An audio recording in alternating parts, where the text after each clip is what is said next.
Bəzən soruşurlar, yazırlar bizdən. Mənim restoranım var, bir yeməkxanam var. Ne edim bunu Ramazan ayında? Ramazan ayında əzizlərim, onu iftara saxlayın. İftara saxlayın. Allah bərəkət verəcək. Təsəvvür edin ki, Allah bərəkət də verməyəcək.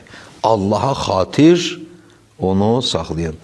Az olacaq, eyb yoxdur. Bəziləri deyir, işdən çıxardacaq müdür. Qoy çıxartsın. Və mən yetəvəkkəl aləllahi fəhvə həsbuh. İnnəllahə baluğa əmri. Qəd cəaləllahu likulli şeyin qədra. Biz bunu inanmalıyıq. Ayətullah Bəhcətdən nəql edirlər ki, bir gün dilənçi gəldi qapıya. Mənim balaca nəvəm qapını açdı. Dedi ki, gətir. Mənə bir şey gətir də, pul gətir.